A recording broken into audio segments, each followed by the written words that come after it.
What if there was a way to help your seller come to their own conclusion? Their home might not be priced right. Today's guest is a certified video ninja, Shane Burgman. He's turned YouTube into a listing machine, and his strategy is simple, it's smart, and sustainable. He's also incorporated video into several aspects of his everyday practice, and in many ways, it's actually preventing those reactive phone calls. So if you've ever said, I don't know where to start with video, stop what you're doing. This episode is your cheat code. Now, let's go collaborate with Shane. Shane Burgman, welcome to the show. Are you ready to collaborate with Cole? Yeah, I do. All right. So let's frame this. You're sitting here with me on the other side of the mic, obviously, because honestly, I fell in love with your keynote at RevB, at Real Estate Video Blueprint conference down there in San Antonio. Funny enough, my first introduction to you was this big, crazy, redheaded Navy submarine veteran planting your face in a bowl of ice on stage, like just seconds before your keynote. And then I think you chomped on a banana after that. Yeah, it took a nice, hearty, girthy bite. Yeah. So that's, almost like your content. That was new, right? So that got my attention. It was raw, and it was unique. And then, you delivered such an impressive consumable strategy that is obviously crushing for you. I know our friends listening are going to have, by the end of this interview, when they hit stop on this interview, I think they're going to have an executable action plan and that they can just take to the races and start going to town with it. So yeah, that's the goal. That's what I want. I like to speak directly, and like in bullet points is something I'll tell my clients and my team. Like I speak in bullet, right? To where it's like I don't like to do a lot of fluff. I like to get right to it, and to where you can there's no like gray area. It's like, what was he meaning? Like I'm very, very direct. Yeah, not a lot of fluff, not a lot of like irrelevant kind of chat. And I do remember something that you mentioned. You like to keep it concise, right? Straight to the point. And something I shared with my wife when I got back from the conference was, I think you mentioned something about you keep everything at or under 5 minutes, and you said, just ask my wife if you need verification. Yeah, she would validate it quickly too. Yeah, he's consistently at 3 minutes. Yeah, that's awesome. But again, you're real, you're raw, you're vulnerable, you're transparent, you're genuine, and I think that's relatable. Which is probably why you're so damn successful, which is awesome. But so before we get tactical, let's rewind to the beginning just for a bit, because I know there's someone listening right now who's still stuck on that starting line, right? So unpack that for me. What was your first video like? Like when you were like, okay, I'm going to do this thing. What was your first video like? What do you wish you knew back then? Yeah, so I've been doing video for about 9 years. So I've been licensed for 10. When I first, I was licensed in 2015 is when I first started real estate. And so I had just left the military after 10 years of service, and then went into this completely new arena of a job in social world and working with civilians. And so I had done it, and I remember this so vividly because I went to a Remax brokerage and didn't know where to start. And I remember asking my broker, I was like, how do people get business? Like, what do they do? How do they find clients? And at the time, the broker was like, there's 3 ways to get business. You cold call, you do pop buys, or door knock. And I was like, I don't know what any of that is. And she explains it. And I said, the fuck if I just got out of the military to basically be like a door-to-door salesman. And I know there are agents, and I don't mean this in like a demeaning way. There are agents that thrive on that and they do extremely well. But for me, it's like, I did not want to do that. One, I live in Florida, and in the summer it's god awful. So like I'm not, and I wear jeans like year round. So I'm not doing that. And two, it's like, I feel like that's like the lowest way to demonstrate value. Like in me, it's like, what's the probability of me just like going to someone's house and them just being all of a sudden like, you know what? Shit, I do need an agent. Thanks for being here at 12 o'clock on Wednesday. Where do I sign? Dude. Where were you?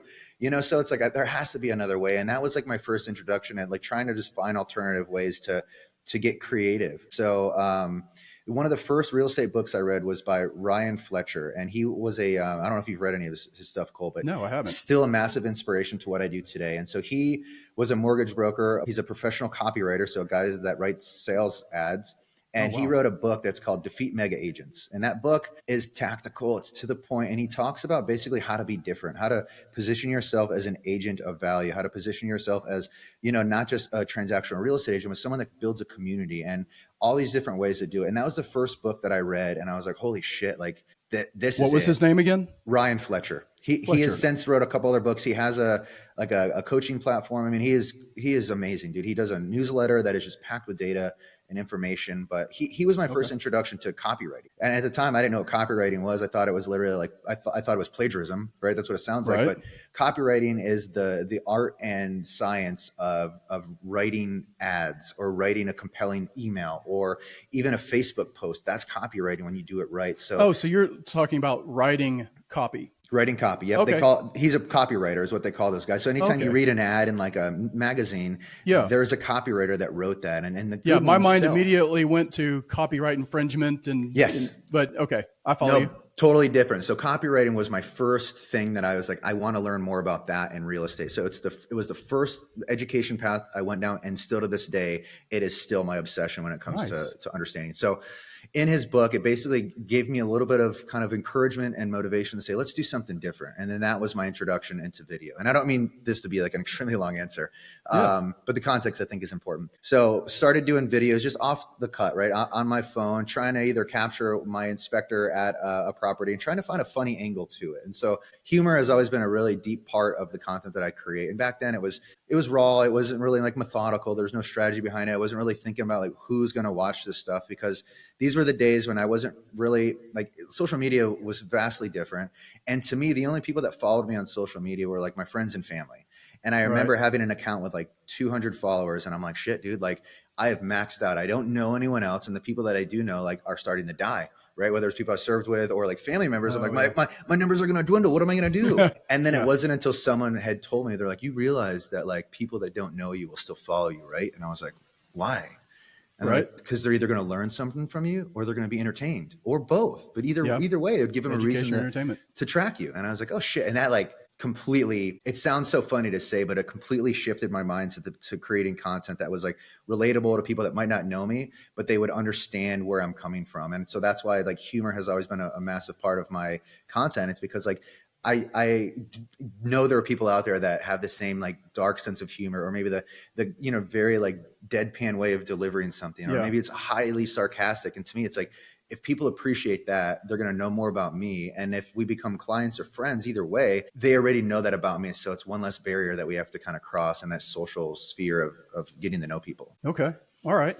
So when you talk about, you read that book and you started finding kind of, maybe funny or unique things to create a video around, was there one or two first videos that you did that were kind of cringy, where you're kind of like finding your way? Yeah. I mean, it's actually really embarrassing to go back and look at some of those early videos. And I think all of us can relate, like whether it was a year ago or for me, 9 years ago, like going back and looking at some of the content, I was like, what the hell was I thinking? Like, why would I even put that on the internet for people to view? Like, it's weird. And over time, it's obviously changed. But yeah, I mean, there was no real like thought behind it. And to me, that's another thing that has been a game changer for the way we do our content. Now it's way more focused on like, who is it for and what do they get from it? Like, those are the first two questions that Connor is my videographer and helps me with all my socials. Those are the first two questions that we ask before we even go down the path of making a video.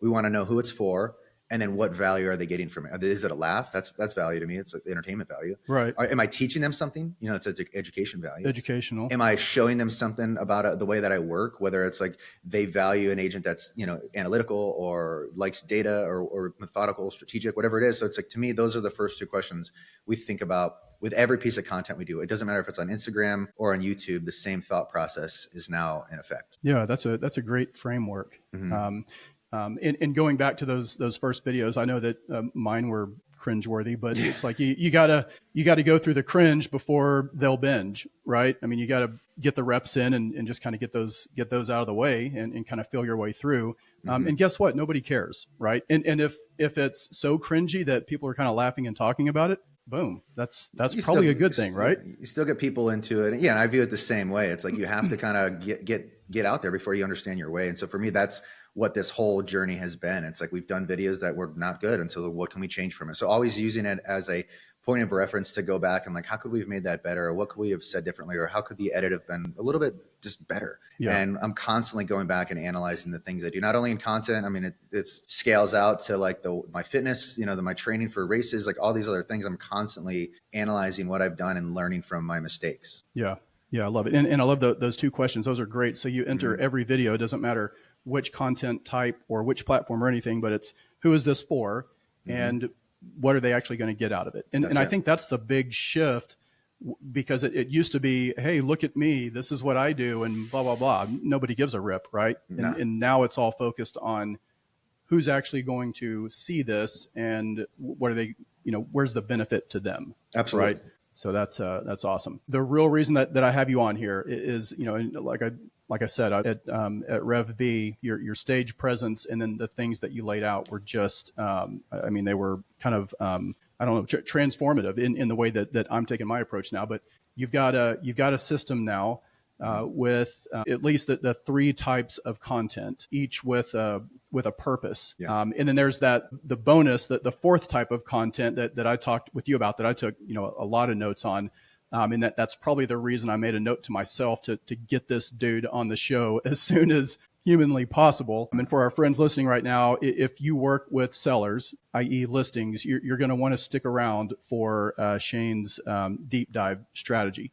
Yeah. But first, Shane, what are the three types of content that you really kind of focus on? And then let's just kind of break those down. Yeah. So my talk at Rev B was surrounding, YouTube ads and promotions. So that's going to be one point. The next segment was where we were talking about the local videos that we're doing. So that's like hyper local. It's extremely like popular for people to throw that word around.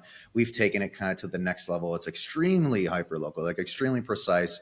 And to an audience of less than 40,000 people. It's like, that's how hyper local it is. Okay. And then that third was that unlisted content that I brought up, where I, briefly talked about my seller deep dive videos that I do. And then also some of the quarterly reviews that I do for a given neighborhood. And then I share that within my email distribution list. And then also on neighborhood Facebook pages that I'm a part of. It's in the community that I live in. So how did you land on those three types? You've got the neighborhood or the community, you've got the local businesses, right? And then you've got that unlisted one. So how did you land on those three types? The ads were probably the newest addition that we have done. And those were driven mainly by Jason Pantana. So Pantana, the most popular Tom Ferry coach that's ever existed and probably will ever exist, very intelligent guy. And so he was our team's coach for quite a while. And he's a good friend of mine. And he's a guy that really encouraged us to start diving down the space of ads. And so he has tutorials out there now on his website, on his YouTube page, and on his Instagram, how to essentially craft these ads. And so prior to me actually doing the ads, I do have a company, a digital marketing company that runs, local service ads for me. And then they do have some other Google ads. And then I started dabbling in them as well. And so like kind of trying to play around with these ads it's been entertaining, because like for me, it's like I'm learning something new, and I'm also being able to like see it in real time, the ROI on it. And so that has just been a good strategy to get my video out in front of other people. I don't do these ads as a normal ad, right? When people think of ad, they think like, what are you selling? Like, where are you trying to get me to sign up? My strategy on these is I'm just trying to put some fuel behind the content that I've already done and just get it in front of more people that might identify with it. So it's an exposure play at the end of the day is how I view it. I track the ROI loosely. I do have a tremendous amount of sales as a result of it, but I'm not the type of guy that's like putting a unique phone number on an ad, and then as those calls come in from that, I can directly correlate that was from that ad. For me, it's like I am just putting my shit out there, and I wanted to get in front of as many people as I can that are going to like the content that I'm doing and use that as the fuel to the fire of my YouTube content. Okay.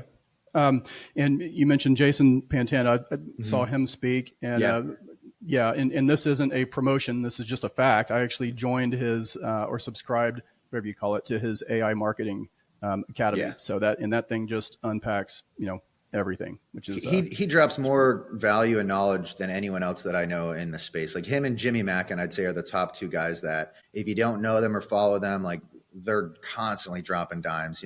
Broke Agent, like Bam, they're in that same kind of mix too. And I'm not trying to, like, these are all people that I really, really value. And I'm not just trying to sell you on some shit. Like, these are people that I follow and that I learn from and I communicate with a lot. And that is what has helped me get extremely dialed in. Yeah. Yeah.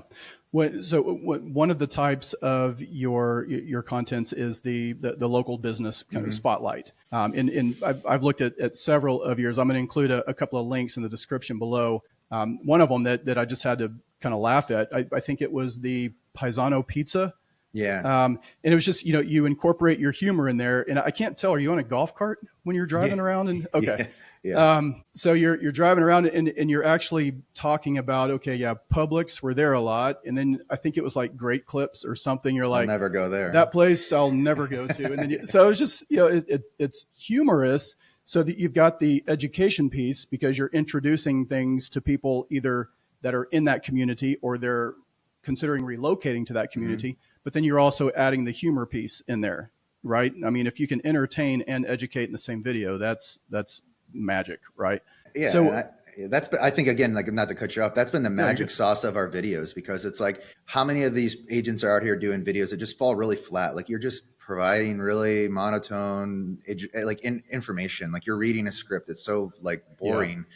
Like, that's going to turn off anyone that watches it. They want, they want your voice to travel up and down. They want to see you excited. They want to see your like personality behind it. And so like, I'm always leading with personality, and that is my brand. And it's like, it's intentional because I want people to either to see it and say, A, I like the way this guy thinks, talks, and the way his presence is. I kind of want to, follow him a little bit more. Or B, I'll turn them off so quickly they'll never even get involved with me, and I'm saving both of us time by doing that. Like, I've worked with clients before where I'm like, shit, dude, these people suck. Like, what did I get myself into? Like, I don't really have that problem anymore because like most people that are now my clients have already gone through like my content and they know what to expect, and that's why they reach out, 'cause they like it. They want more of it. They like me. They appreciate, whether it's my candor or my personality or whatever it is. Like, we've already gone down that kind of awkward stage of like, the small talk and feeling each other out. We jump right in, and it's like a beautiful relationship from that point on. And that, I guess that's another testament of your video presence is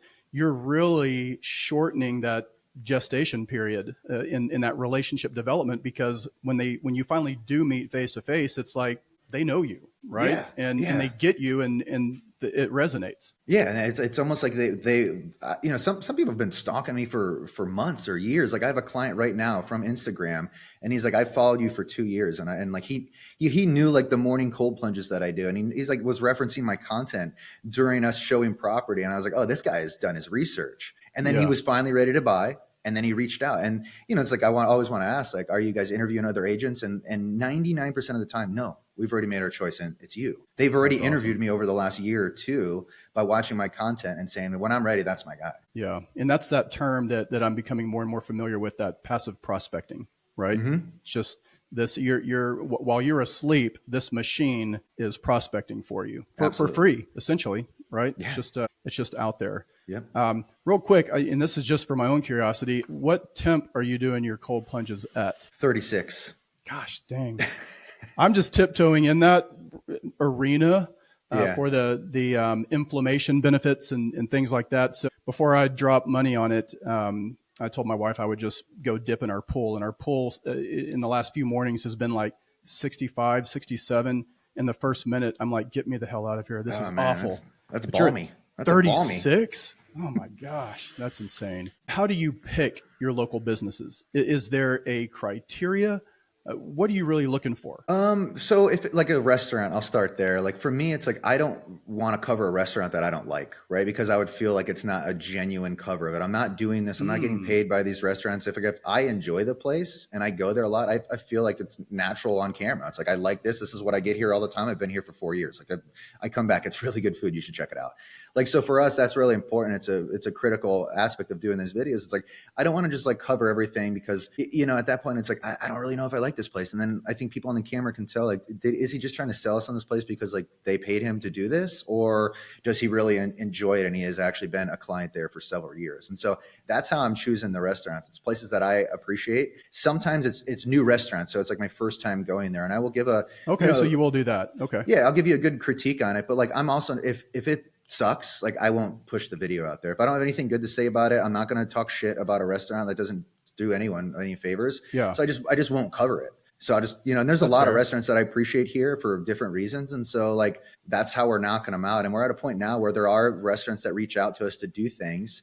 And we don't always say yes. Like a lot of times it's like, I just, I'm not really interested in doing something like that, whether it's because it's out of my bubble that I'm covering, or like it's a place that I just don't feel as comfortable trying to pitch it on camera because it won't be as genuine. And that's really important to what I'm trying to put out there. I want people to see the authenticity. I want people to see that like I'm not just blowing smoke up their asses because like I got a free lunch out of it. Like I really want to give you a genuinely positive testimonial about a place, which there's people that probably will disagree with that. Like, give us the truth if the place sucks. But like, I don't want to beat up a small business owner because I didn't like. I mean, they're hustling too, right? Yeah, dude, I'm not going to do that. That could just be a differential of taste buds or palates, right? Yeah, I'm not gonna be that guy. Like, I'm aware of my presence and my exposure, and I don't think that like doing that negative talk, like Google reviews they get beat up enough, dude. I don't need to do that. True. So. Very true. So I would assume you don't necessarily have to struggle with this now, but when you were newer with video, especially in your market and didn't have that presence, how did you get them to play ball? How did you get the restaurant to play ball come on in with your cameras and whatever?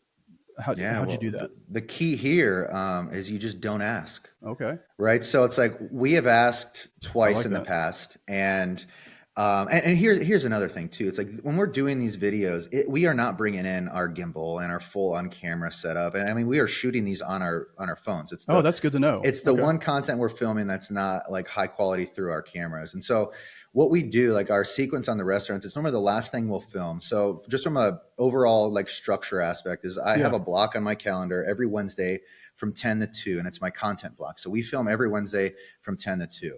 On Monday, we put together a plan of what we're shooting that Wednesday. And a lot of times we're going to start at whether it's a neighborhood video we're doing, it could be, an overview of a commercial development that's happening. And so that's for all of your content or video is all done on Wednesday. It doesn't matter which type. Correct. Yeah. Okay. Yeah. So Monday we're leading in there. We know if we're shooting 3 pieces or we're doing 5 pieces or whatever it is. Our goal is somewhere between 3 and 5 every Wednesday.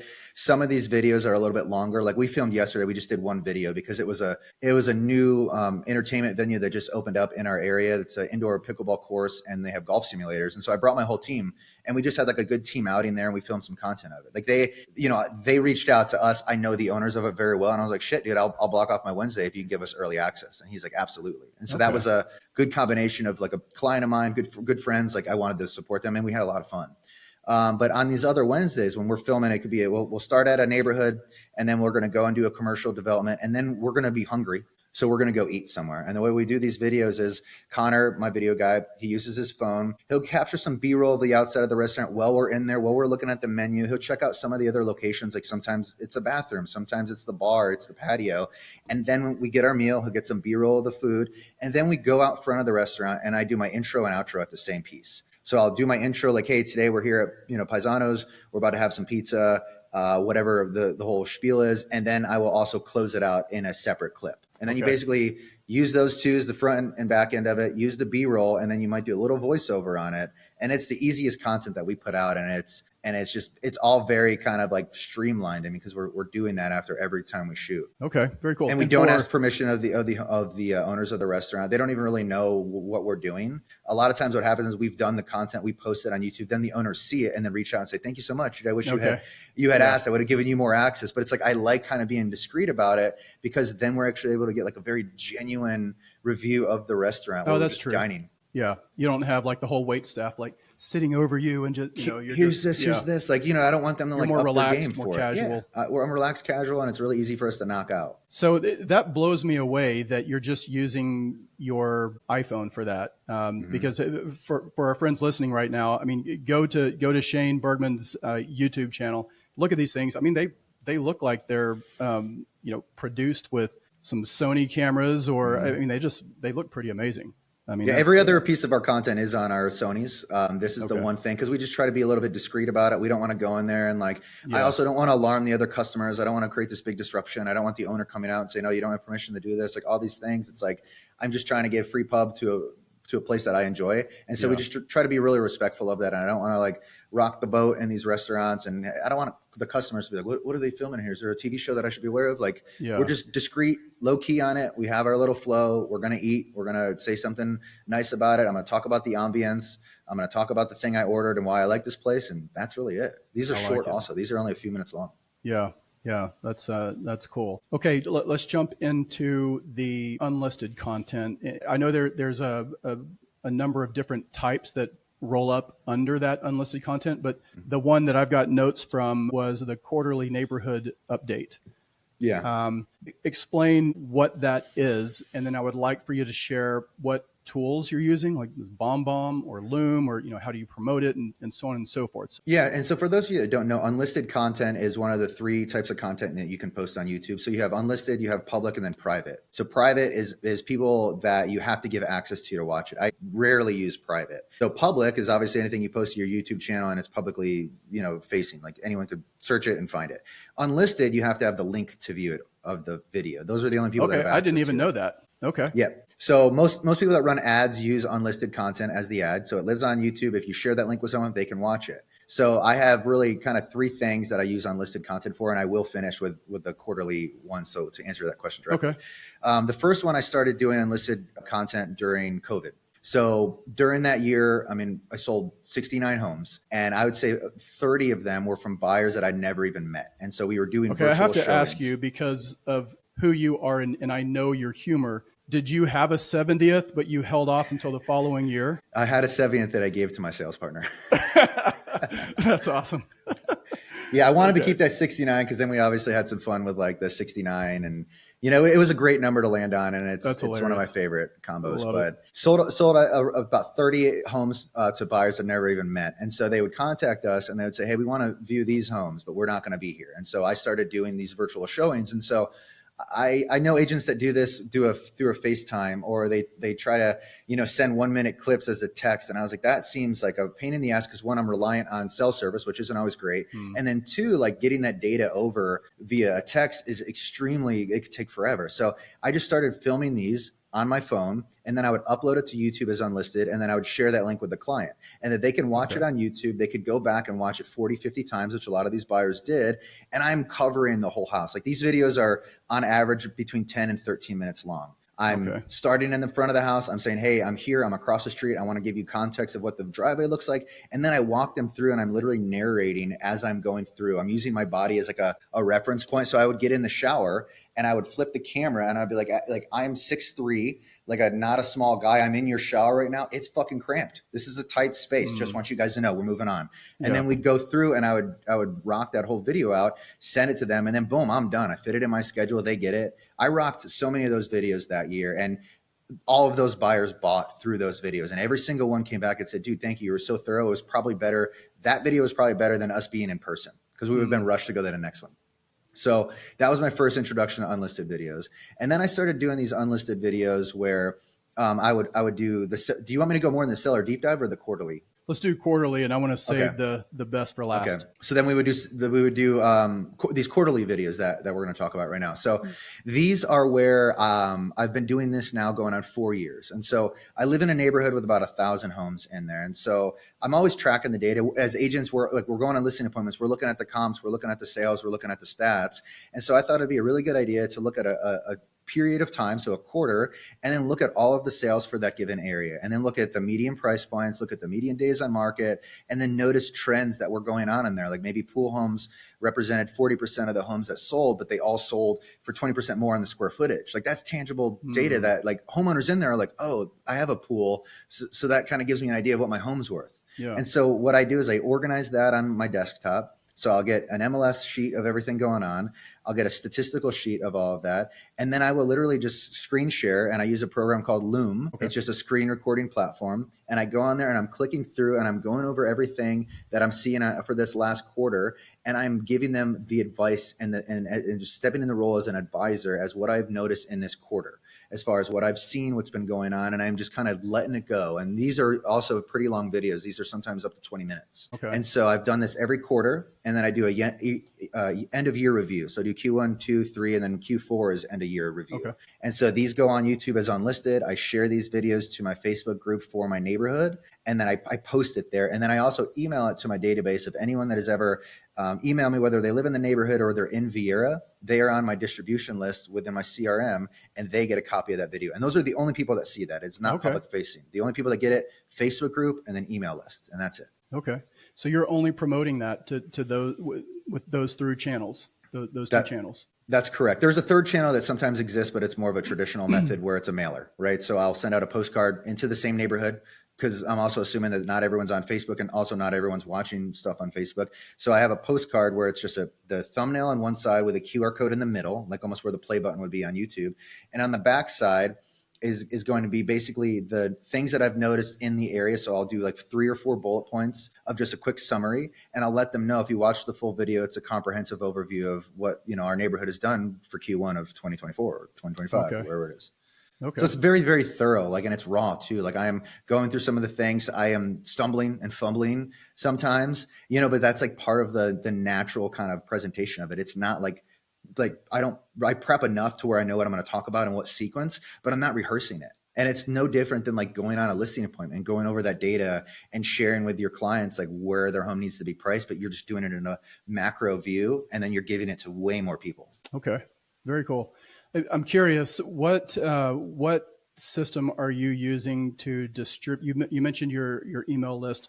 What do you use to distribute that out? So I use Follow Up Boss as my CRM. Yeah. So I just do what they call a batch email through Follow Up Boss, and then I send that to, there's about 350 people on that list right now. So again, not high numbers, but that represents 30% of the people in my neighborhood. They're targeted numbers. Yeah. I mean, and out of that 300, I mean, right now I have over a dozen listings in that area. And they're all, for the most part, from people that have referenced and said, hey, we saw your video, or we knew about you from someone else that you sold a house, and they saw you through your videos and they said to use you. So it's now it's very, very woven in and connected. Yeah. Now with Loom, and I'm a big fan because I like the way you can customize, the screen share and whatnot. But with Loom, unlike BombBomb, you're not able to track who actually watched it, right? Yeah. So you can see how many views you're getting. On BombBomb, they'll show you some of the data on there. But for me, it was more cumbersome to upload it to BombBomb, because I would film it and then I would upload it. Okay. And it just became another step. And I loved BombBomb for a long time, because you could, the integration of BombBomb and Follow Up Boss is beautiful, because it would show a GIF, right, of the video. So people knew it was a video and they'd click it. Loom also does that now, as long as you have the Chrome extension. Whenever you go to send that email, it'll do the same GIF, but you have to have the Chrome extension to enable that. Okay. All right, cool. All right. And we're going to come back to the deep dive, but let's drop down from the cloud, if you will, and get in the weeds, like gear, filming, posting, because this is where most of us kind of freeze up, right? And we chatted briefly about this before the interview. I'm sure our friends listening right now, they want to do it. They have some great ideas. They could maybe film with their phone or something like that, but then it's now what, right?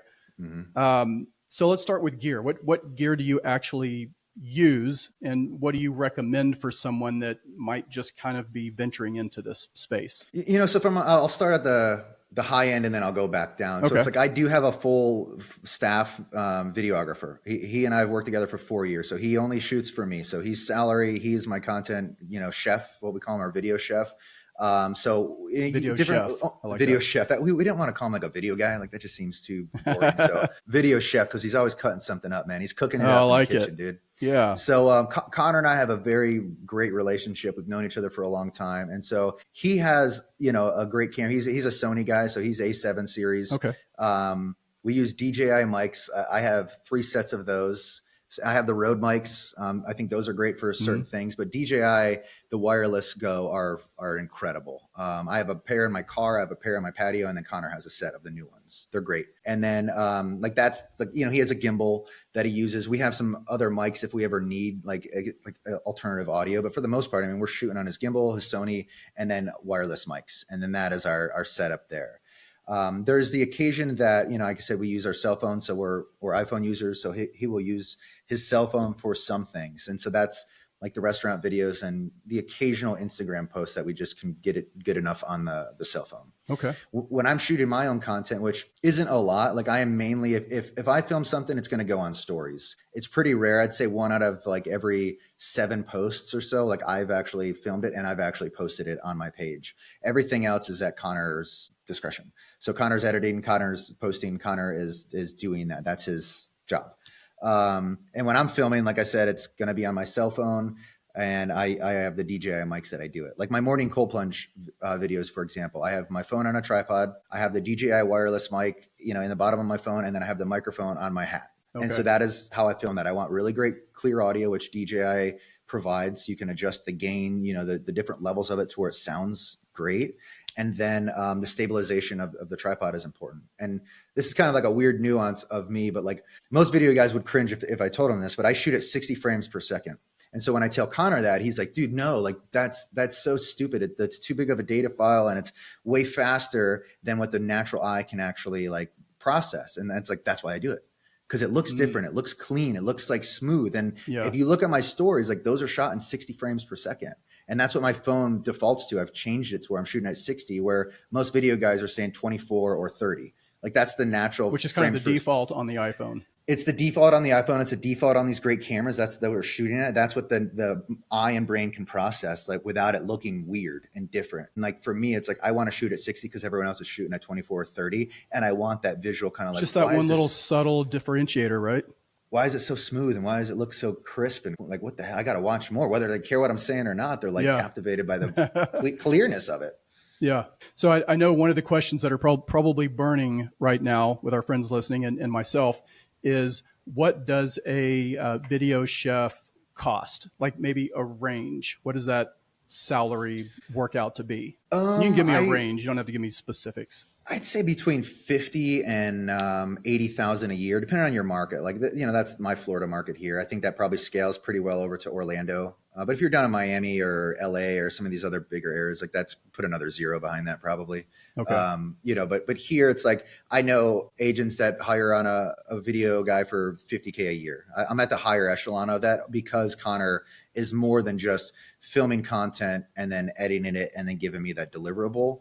Like he is organizing what we're going to be filming. He is posting on my behalf. He is stepping in the role of director. Like when we did the Creed video, like we're not just like filming the shot. He's literally behind the camera saying, all right, man, I need you to like be sad here. Like tap into your okay. It's almost like an acting thing, right? Yeah. Like where I'm trying to like think about, he's coaching me on that. And he is, stepped into so many more pieces of what the traditional video guy does, which is why I didn't feel like it was right to call him a video guy, because he's so much more than that. Yeah. And so he's paid on the higher end of that because of everything else that he's bringing to the table on that. And then there's other ways to like benefit these guys. So it's like our YouTube account, for example, is monetized. And so even before we started bringing in revenue from that, I've always had the agreement with Connor where it's like, whether we're making $100 a month or $100,000 a month, you will always get half of that in perpetuity. Okay. So he's therefore incentivized to continue creating good content for that because I pay him quarterly on the distributions from YouTube.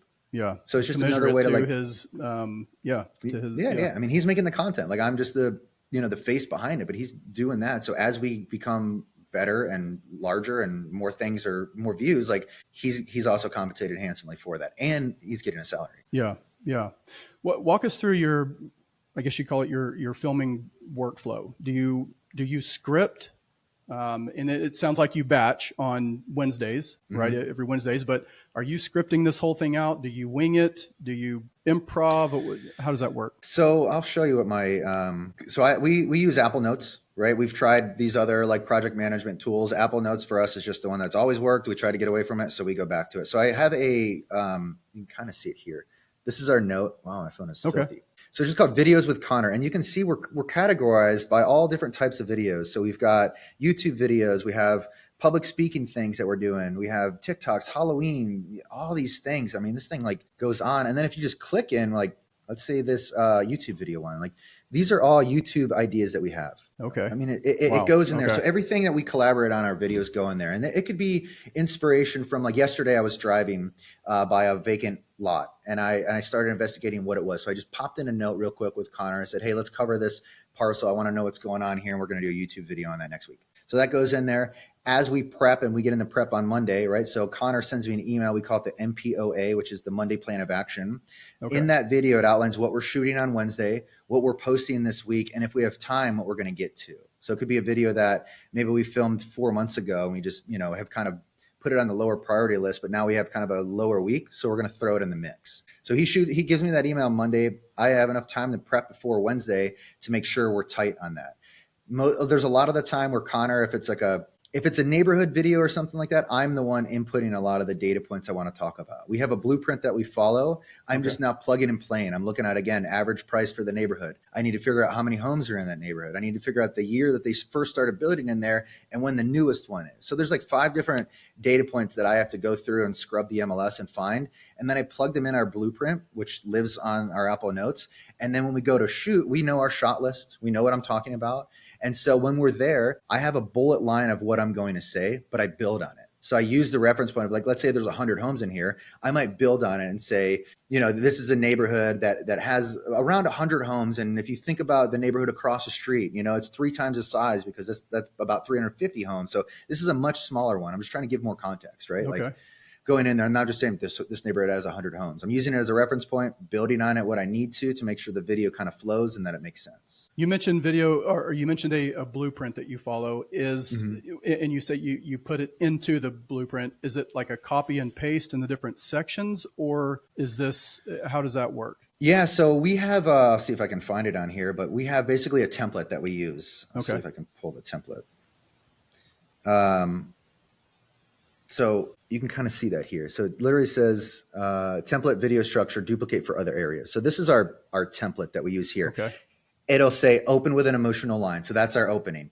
And then it literally says insert B-roll. Okay. And then it's my next line, insert B-roll, and then more shots on camera. I am on here talking about what I want on camera. So it's like, how many people have done a video where it's like, shit, man, I have like 10 things to list on here. I can't remember all those. Well, here's an idea. Maybe remember 2 of them and then say it to camera and then get some B-roll and then do a voiceover for the rest. And then maybe do 1 more and then it's in the end and no one's going to know that you didn't cover all 10. Yeah, that's true. So like, that's how we do these videos. It's like, the camera shouldn't be on you the whole time. Like you need to give more visual context and more, just things about the area. So we fully utilize B-roll and we've done it long enough to where like, we know like how to make a good edit to where it's seamless. And people don't know if we did that all in 1 take, or was it 10 takes in 1 and we just masked it all with like very nice B-roll. Yeah.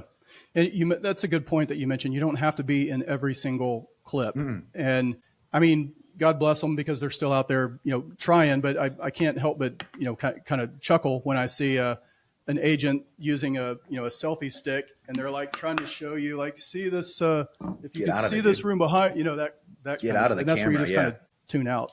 Well, and I think that's because like people don't know what B-roll is or how to properly use it. Like I have a great friend of mine who is an insurance agent and he's like trying to get in content and he's like, yeah, dude, he's like, I have a really hard time like memorizing all my lines and it's a 3-minute video. And I was like, dude, like memorize 10 seconds of it, get some B-roll to supplement like you as a voiceover. Just make sure the audio matches because that's an error too, where sometimes like when we do voiceover, we do it in the field. Like wherever I'm doing my on-camera talk, I'm also doing the voiceover there because I want the ambience. Okay. I want that background noise of whether it's birds or cars. It needs to be the same. I can't go back to a studio and then all of a sudden it's like, why is it like, this is different? It's like a disconnect there. It's a disconnect. So film the voiceover. The voiceover should be filmed where you're filming the rest of that. And so what we'll do is like, we know where our VO part is. And so Connor puts his camera down and he presses record. He says, all right, do your voiceover. At that point, I'm reading from my phone, but not like so scripted. I'm like, flowing with it. I'm trying to feel it. I'm trying to know where natural pauses would be, trying to understand like, all right, how would I like pitch my voice here if I'm actually talking on camera? Because I don't want people to know that it wasn't filmed in 1 shot. Yeah. Yeah. That's a good point. I like that, doing the voiceover on location. Instead of just, back in the studio where it's like crisp, it's quiet, no background noise, a little bit of you might sound like you're reading Deep Thoughts by Jack Handey or something. You're going to think, you're going to know. And then you're going to be like, oh, this guy just filmed a little on camera and then back to the studio because he's lazy. Right. So video isn't just the tech side. It's, it's a mindset also, right? And most agents, if you ask any of them who aren't doing video, they hate the way they look. They hate the way they sound or feel on camera.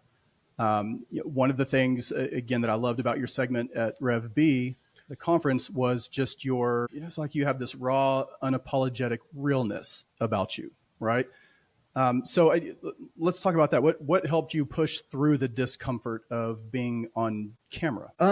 You get to a point where I don't want to say like you don't care, because I certainly care, but you get to a point where it's like you have to understand like people are going to appreciate you or not. And then also the reality is like not everyone is going to be critiquing you the same way you critique yourself. True. So it's like once you kind of get that guard down, and it's a lot easier for a man to say this, right? I'm not trying to I understand that everyone is a little bit more vain, and I don't want to be general here and say that women are more vain. For the most part, they probably are, but like I get it's a lot easier for me to like just throw on a shirt and maybe do my hair. Like I'm not doing makeup in my hair. True. Like I understand that. I know it's different for different agents, but you have to get to a certain point to where it's like most people aren't looking at it the same way you are. Like they're not going to be looking at your wrinkles in your forehead or like how smooth your skin is. Like that's you. Like you're doing that. Most people don't really care at that level. They just are going to hear what you're saying and they're going to be like, dude, I'm stoked that like you're doing this, because a lot of people aren't even getting in front of camera. Like they're just ashamed, whether it's they don't like their voice, don't like the way they look, or they don't think they have anything to say. Like that's all like viable facts that people go through, and everyone goes through that. Like I go through that too, but I just get to a point where it's like there will be some people that appreciate what I have to say. I just kind of have to look at it that way and then keep moving forward with it. Yeah. And I mean, the funny thing is when someone says, I don't like the way that I look on camera or sound or whatever, it's kind of like, well, I mean, that's actually how you do look. And that's actually how you sound, you know, whether you like it or not, myself included. I remember, starting out, again, going back to the earlier ones, cringe-worthy for sure. I felt and looked like an idiot, but that's how I look. Maybe I just look like an idiot all the time. I don't know, but No, you don't look like an idiot. You look I have friends, so yeah, dude. You're married, right? Yeah, exactly. All right, let's jump into what I'm calling the bonus content type, and that's your unlisted, right? It's an unlisted piece, but I mean, I think it's one of your smartest moves, because you're using video not just to attract and grow your brand, but you're actually using it to educate your sellers. So let's unpack the deep dive video strategy.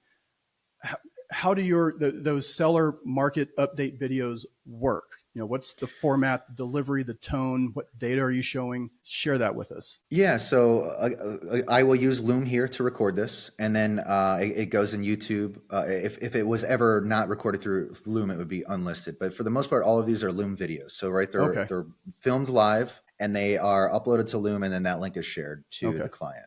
And what I'm going over here is, so I carry a good amount of listings at any given time. And I've done this long enough to where I know what the sellers want to know. They want to know, like, how many showings have we had? What day are we in the market? How are we positioned against other homes? Did that house down the street, did that one sell? And then why? And then, it's like, I also bring in some more data points. Like I'm bringing Zillow to the page, because it's like, everyone's looking at Everybody's that. looking so I have to be aware right? of it. So I'll bring in the owner view of the Zillow, and I'm going over the views and the saves. And I have enough information to look at to where it's like when I'm going over this, normally the first report I go over is, so we use Showing Time for our showing service here. And so you can pay an additional fee to Showing Time to get what they call benchmark reports. Benchmark reports takes your listing and then it compares it to all of the other listings in that area that are filtered through Showing Time. And it'll give you graphs based on how many showings you've had in the first 2 weeks. What's the average? So if I'm below average on showings, like that's one point I'm going to talk about. Like there's a reason here. I'm going to get to it at the end, because spoiler alert, it's because our price is off, right? Then the next one on there is going to be showing how we're priced. Like are we priced appropriately to these other active homes and other pending homes in the area? So I look at that graph, like if we're right there in the middle where it says we need to be, that's great. But the further left we can get, on the more aggressive side, that's going to show a little bit of more value. If we're way off, it's another data point where I'm like, dude, our price is missing significantly. So I go for benchmark reports there because it stacks up how we stack up against all these other listings, and we want to be at average or above. So I'll look at that. The next report I look at is through the back end of our MLS. So I can look at the listing views and I can see what people have saved our listing and what other listings they've saved, and then what people have viewed and other listings they've viewed. And what I'm looking for are trends. Like if it's a bunch of active listings, okay, clearly these buyers haven't bought any one of these. But if there's a couple of pendings, I want to know why those ones went pending first before ours. And again, I'm trying to figure that out.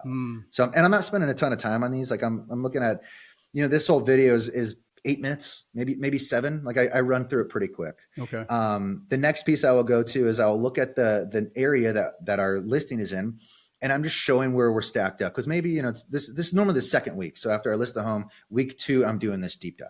Because the questions are coming, or they're. I'm on the offense, dude. I'm trying to play offense. I know agents that call the seller every Friday. Like, what do you call? Like, I've never done that. I've always done some version of this, whether it was an email or a video. I've adopted the video for the last couple of years, but before that, it was an email with screenshots, and that took me just as long to put together. And it didn't provide nearly as much information as I am on this video. So then I'm going through the MLS and I'm looking at everything that's active and pending in our 1 mile radius of where our listing is. And so if there's something new that came to the market that came in after us, hey guys, we have more competition. It's here. If something went pending that is pretty similar to ours, but it went pending for a reason, whether it had a pool or it was a different price or whatever, like, again, that's more information where they're like, oh, we should be there. And a lot of times, like, I don't mean this in like a salesy way, but most of the time when I'm doing these videos, it's with the full purpose of like letting the seller know it's like, it's probably our price. Cause I'm showing you our exposure metrics are off the charts. And there's 2 reasons why a home's not selling, right? I mean, condition could be one, but it's mainly price or exposure. Right. And price is going to overcome the worst condition. So it's one of those 2 reasons. So if I can show enough that like I am maxing out all of our exposure metrics between ads and between getting your listing out there and getting the views, like a lot of times it is that price. Yeah. And so that's how I'm leveraging this. And then the last thing I talk about is the owner view of Zillow. So on your listing, you can claim ownership. You can look at the back end, and just these graphs are very, very important to know because it shows how many views you have and then how many saves you're getting. And I've done this long enough too, and I'm very forthcoming with my clients to say, hey, after 2 weeks, we should be over 500 views and we should be somewhere between 40 and 50 saves. If we're significantly below that, we have missed that price by probably 5%. If we're significantly over that, that tells us we got a lot of buyers that are on the sideline and you've hit that chord. We might not need to reduce now, but the moment we reduce, those 80 saves that we have, I bet my ass, like they're going to be coming in for a second showing or first showing because they're watching it. Because they're getting notified.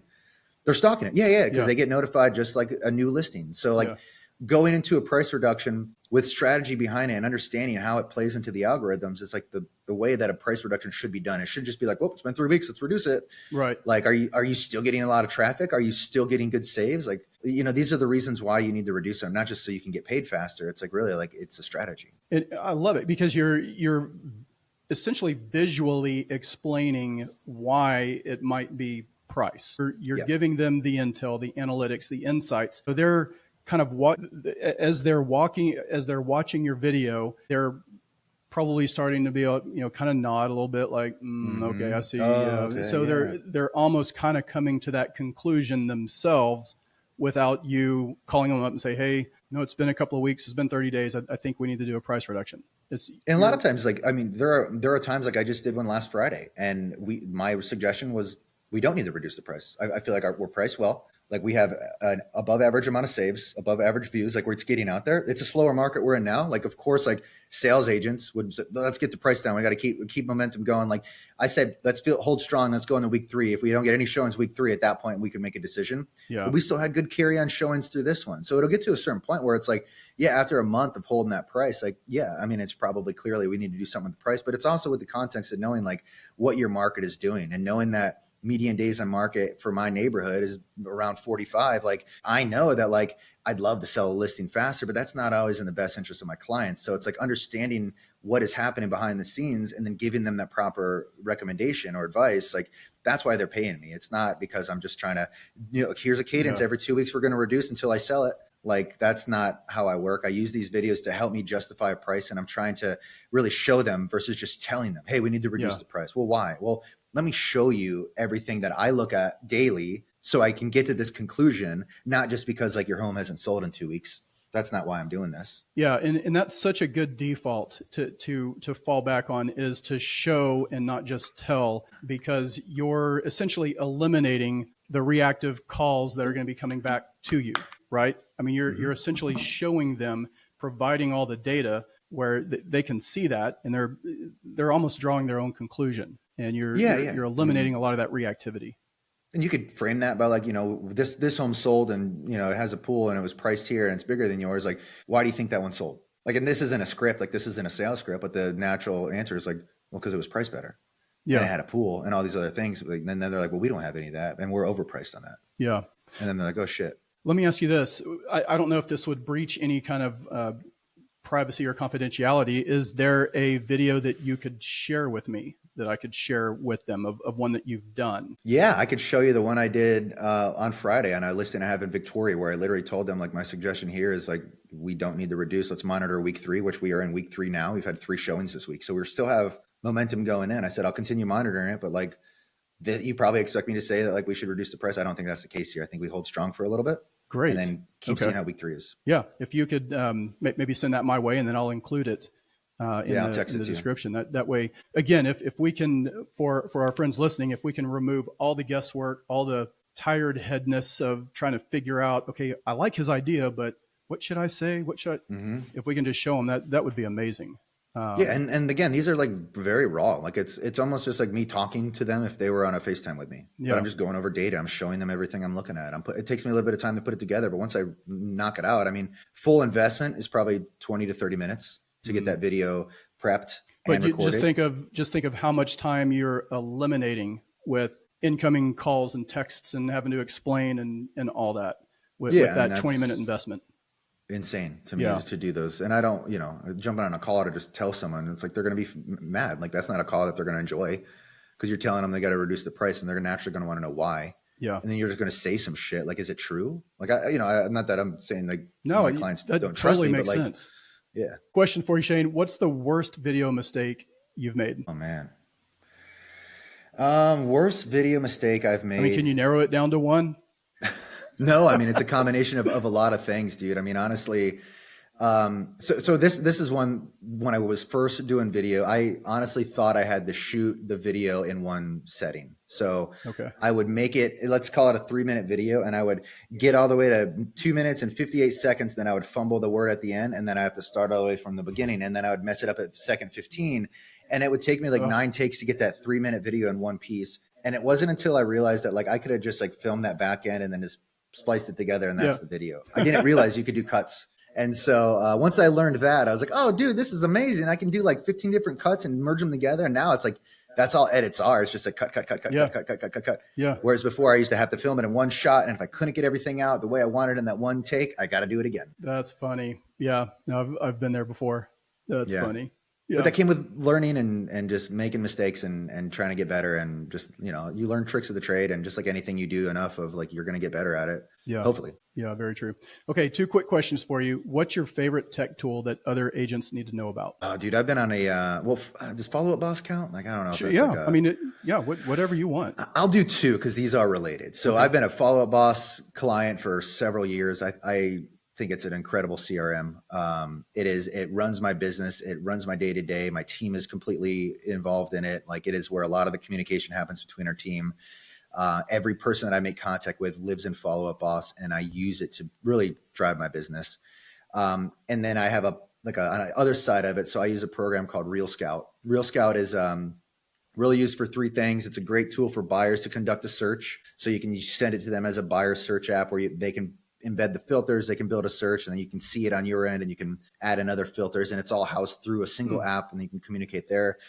You can also use it for sellers, which is where these other 2 pieces come in. They have market updates that'll drop monthly. So if you add someone's address and contact information to it, once a month, it'll send them a digest or a market update of their home, and it'll bring them the Zestimate and then another AVM. It's another, it's called Atom, which is another automated valuation model, and it'll show what their home is worth. And if there are any questions, contact the agent. And then the third is you can actually add them to a listing search, where I have this happen already, to where if it's a seller that I'm working on, I automatically add them to Real Scout. So they're getting these monthly emails about their valuation. And then anytime a new listing pops in their neighborhood, they get an email in real time. Okay. So Real Scout has been a great tool for our team. It's our proprietary search app that we use for our buyers. And then every single seller or soon to be seller, or even someone that bought a home, gets in the Real Scout so that they get those valuation updates, consistently. I like it.